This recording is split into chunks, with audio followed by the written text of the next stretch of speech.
Hi there. So what we're going to talk today, this session, about mitigation policy to reduce greenhouse gases. I'm going to briefly sketch for you the different policy options that are available to governments and then set up the story of how we might want to try and evaluate those different policy options. And then in later sessions, we'll go through each of those options in detail and work out how they work to reduce greenhouse gas pollution and what are some of their pros and their cons. So some of the policy options to reduce greenhouse gas emissions, we can put taxes or fees on the emissions. Or we can have what's called an emissions trading scheme. And essentially that puts a restriction on the total amount of emissions, and people have to have permits to pollute, and that creates a price for emission. Or we can have regulations, or we can have subsidies. And it turns out that most countries have a mixture of these different things on.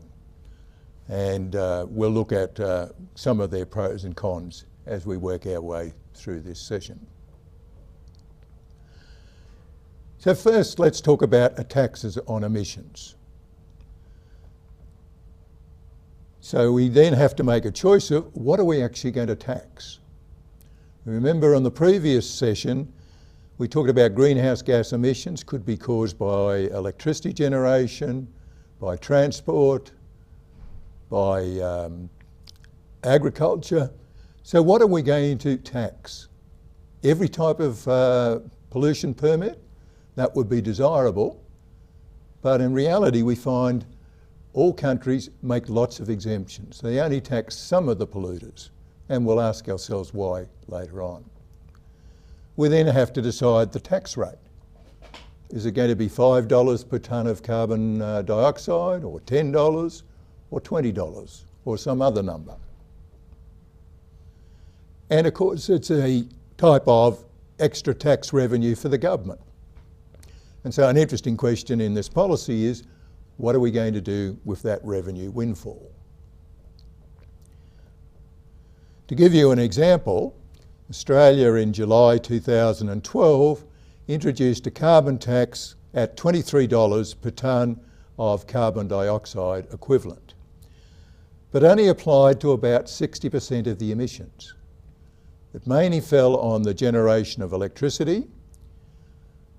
Most of the burning of petroleum products for transport was left out.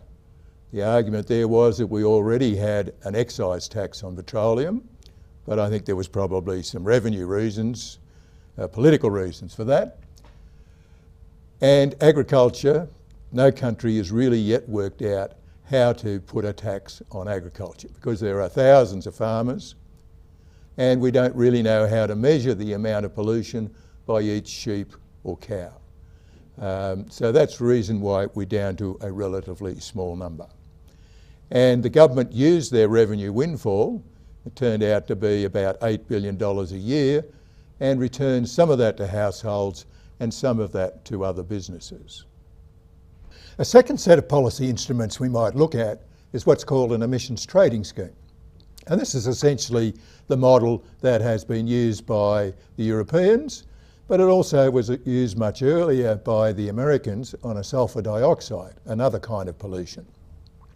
So what the emissions trading scheme does is set a maximum amount of emissions. And we might have followed, say, the Kyoto Protocol and said that we could keep emissions in the 2015 period at exactly the level that we had, say, in 1990 or 2000. Or we might say there would be a reduction of 20%. So again, a bit like taxes, we have to make a commitment on to what activities actually have to get emission permits. Is it going to be all activities that create greenhouse gases, or just some of them? Well, it turns out in the European model, they only pick up about 40% of the pollution. So it's a similar problem that you face with taxes. Again, how much are we going to reduce the pollution to, or what are the maximum number of pollution permits that we're going to have available. We then have questions of how we're going to allocate the permits. The Europeans initially gave their permits to the existing polluters, the electricity generators. Their more recent model is that they're auctioning those permits and seeing how much people will buy them.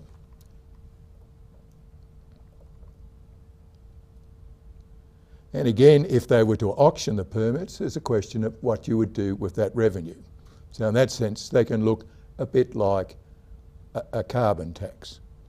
So again, to illustrate to each of those questions, the Europeans' emission trading scheme applies to about 40% of their emissions. They're trying to meet a Kyoto target, and those permits, because they're less than current levels of pollution, we're creating a new scarce property right. If you want to pollute and you're under the restriction, then this is a very valuable right and people will bid the price up. A third set of government policy options to reduce greenhouse gas emissions and then the prospects of climate change down the track are regulations. So we might have regulations to reduce the amount of emissions by the production method that we use.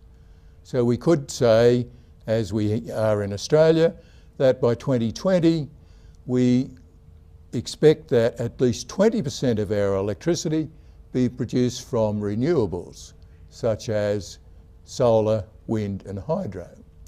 Or we could put it the other way around and say no more than 80% of electricity by 2020 will be produced by non-renewables, such as coal and gas. Or you could have regulations on the choice of products which involve less direct pollution. So for example, we could regulate that students walk to university 1 or 2 days a week rather than take a train or a car. Or we could regulate that you can only buy washing machines that are energy efficient. So there are examples in many countries. The renewable minimal share of energy from renewables, that's the Australian example, and in other countries. Most countries have restrictions that you must insulate and design buildings so that they tend to be energy efficient. And so they require much less energy than if you just built anything you felt like it. Or we could have restrictions on the use of motor vehicles, which in a way is forcing you to think carefully. Maybe it is you can only drive a certain number of kilometres a year, or you can only drive your vehicle on every second or third day, or maybe you've got to pool people when you take them to work. One of the more important restrictions, of course, is on land clearing. So carbon dioxide biosequestration is an important way of reducing the global stock of emissions. So if we restrict the amount of trees and local scrub that absorbs this CO2, then that can contribute to less carbon building up in the atmosphere and less climate change down the track. Another set of instruments we could use would be subsidies. So we could put subsidies to bribe people essentially to reduce their pollution. So they could change their production methods. So for example, we could bribe people to produce electricity by solar or wind so that it became a better deal for them than the current market-based solution of coal and gas. We could make subsidies for people to buy more fuel energy efficient appliances. So the government could give subsidies to washing machines and dishwashers that are energy efficient, but not give those subsidies to energy guzzling machines. That's another way of bribing us to change our decisions. Or one of the biggest subsidies is to provide R&D, research and development, to find cheaper ways of producing products that use less energy and to produce products that you and I like that are less polluting down the track. So again, we can find all sorts of subsidies in many countries, flowing from renewable energy, insulation of buildings, changes in farming methods, reforestation. So how would we want to compare and evaluate these different policy objectives? Because government, all of them, really either involve some costs or changing people's behaviour. And we really don't like changing that much. So the objective of this is we want to reduce greenhouse gas emissions and future climate change. That's the value in changing our decisions. And if we go back to some of our earlier sessions, we were aiming for a quantity of pollution, which I call Q star. And if you were to check back on those earlier sessions, that optimal amount of pollution could be measured either in terms of desired products that we like, that is heating, washing machines, holiday travel, by equating the MSC, the marginal social cost, with the MSB, the marginal social benefits. Essentially, we would be trying to internalise the pollution cost. Or we could look at the diagram where we were looking at the total amount of pollution by all various activities, and there we would try and find the Q star, that optimal level of pollution, where the MAC, the marginal abatement cost, is approximately equal to the MEC, the marginal external cost. We'd also want to reduce the costs to society per unit of pollution reduction. And so there are lots and lots of different ways of reducing pollution. Some are expensive, some are relatively cheap. What we want to do is find the relatively cheap ones. And in economics jargon, that means we'd want to find changes of decisions so that the marginal external cost for each decision, which I represent by I equals 1, 2 to n different products, is the same across the different products and processes. Now perhaps I can illustrate this a little bit with our old diagram. If we think about the horizontal axis, here we have zero pollution, and as we go out this way we have more and more pollution. And on the vertical axis, the cost per unit of pollution goes from zero and works its way up. If we think about the current story, the price of pollution is exactly zero, and we're operating at this point at where the marginal abatement cost is equal to zero. So this is now. And if you remember rightly, we had our MAC curve that said if we want to reduce the amount of pollution, that is move along this axis, we're going to have to change our decisions.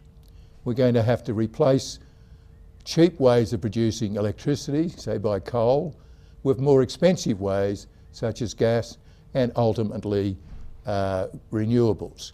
And so down here is what we would call the cheap options. These are relatively low cost to reduce the pollution. Up here, we've got the expensive options. So what we would want to do is try and get our pollution so that it picks these sorts of activities and not these. Now that sort of seems obvious, but believe you me, a lot of our policies at the moment are ignoring some of these low-hanging fruit and picking some of these very expensive options. So we're reducing climate change, but not in the most cost-effective way. And that, I think, is one of the challenges of policy in the future.